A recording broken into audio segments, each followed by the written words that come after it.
जाजपुर चंडीखोल छकरे एक टायर गोदाम रे भयावह अग्निकांड रे जलीगला 700 टायर विलंबित राति घटी अग्निकांड टायर गोदाम रे पुराणा और नुआ टायर थिला राति रे कौनसी कारणरू निया लागिछि अग्निशम बाहिनी निया को आयत्त करने को चेष्टा करथिले मध्य यह एते भयंकर थिला जे दुईटी टीम को प्राय 5 घंटा लगी तेज अग्निकांड जो प्राय 15 लाख टंकार संपत्ति नष्ट होता जमापड़ी रास्ता कड़े गाड़ी अल्पके नियारू बर्ती जाइए। जाजपुर चंडीखोल छकरे एक टायर गोदाम रे भयावह अग्निकांड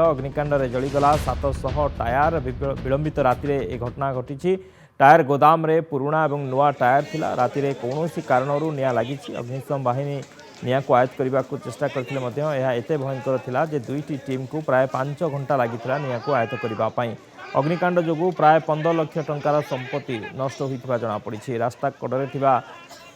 गाड़ी गुड़िक अल्पके नियारू बर्ती जाइए।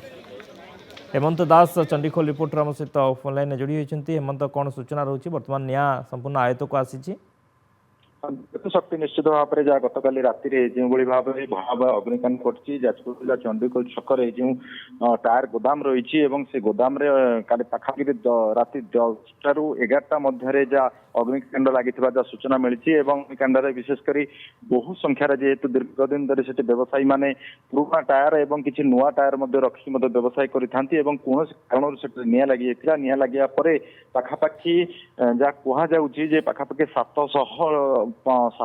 टायर संपूर्ण रूप से जली जाता जिते नियार प्रकोप एत परिमाण था घटनास्थल चंडीखोल अग्निशम टीम पहुंची अन्य एक रसुलपुर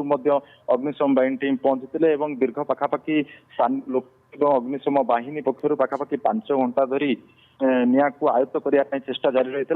पाखापाखि 4 ରୁ 5 घंटा लगी निया को संपूर्ण आयत्त करने जार बर्तमान जब कह संपूर्ण भाव में निया आयत्त हो सारी गतकाली राति पाखापाखि जहाँ कहुचे 10 ରୁ 15 लाख टंका जहाँ अग्निशम बाहिनी अधिकारी सूचना देते 10 ରୁ 15 लाख टंका क्षय जहाँ सूचना मिलूँ कौन कारणरू अग्निकांड होता बर्तमान सुधा सूचना मिलनी सबुठ बड़ कथा हूँ चंडीखोल छकरे ही यह घटना घटी जातीय राजपथ कड़े तेणुक जातीय राजपथ कड़े जिते ट्रक गुड़िक छिड़ा हुए से समय ही अग्निकांड करता तेणुक तुरंत से ट्रक गुड़िक से हटाई सी गोटे बड़ अग्निकांड बर्ती जाता गाड़ी गुड़िक बर्ती जाता बर्तमान सुधा अग्निकांड कारण स्पष्ट होनी एने अग्निशम बाहिनी पक्षर तदंत जारी रही। ओके बहुत बहुत धन्यवाद हेमंत समस्त सूचना।